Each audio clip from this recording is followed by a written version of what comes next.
My husband Aaron and I were supposed to go on our honeymoon to Bali. At the boarding gate, he suddenly stopped, his expression casual, and spoke. He said our love had received everyone's blessings, so he wouldn't be going on the honeymoon. I froze, completely unable to process it, only able to stare blankly and ask him what he meant. There. He smiled, took off the wedding ring from his ring finger, and gently placed it in my palm. He told me he had a canary he needed to tend to constantly and had already promised to be with her. He also said that marrying me had already made him indebted to that woman. I got the title of Mrs. Morris, and she got him, which he considered fair.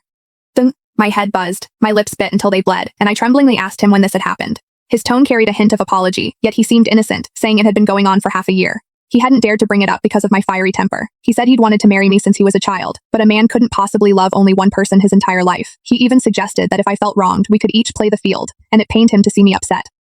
The wedding ring in my palm still gleamed with a pure white light, but the pregnancy test tucked in my pocket felt searing hot, as if about to burn. I smiled, though tears streamed down my face, and nodded at him. I said he was right, I shouldn't wrong myself. Aaron paused for 2 seconds, then smiled and ruffled my hair, a relieved chuckle escaping him. Good, glad you've come to your senses. With your temper, I was genuinely worried you'd go after Rosalie.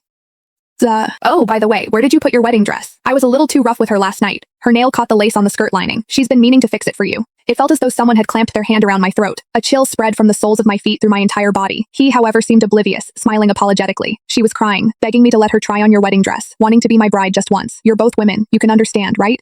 I looked at his flippant gaze, and 3 hours ago I recalled how, supported by my best friend, I had been walked down the aisle, wearing this very wedding dress, a symbol of happiness now stained with my husband's and his mistress's lust, to be given to the man before me. A wave of sickening nausea instantly surged into my throat.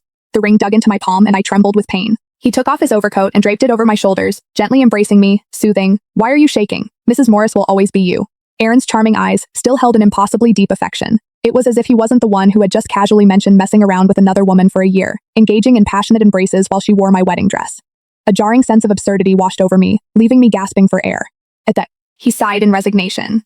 I know you're upset, but the young lady is willing to be with me without any status, and she's even generous enough not to contend for your position as Mrs. Morris. If I don't spend more time with her, what kind of man would I be? Rosalie is different from other women, very pure and self-respecting. If she didn't truly love me, she would never be a canary. She sacrificed so much for me. I can't let her down. Even though you have a fiery temper, you've always been reasonable, you understand me, right? Love?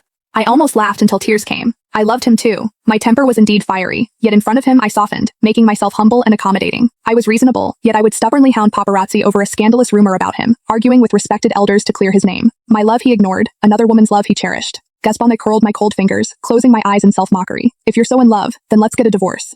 Aaron paused for 2 seconds, then chuckled softly. I just complimented you on your improved temper, and now you're going to make a scene? You've been with me since you were 18, and you've had 2 miscarriages. If you leave me,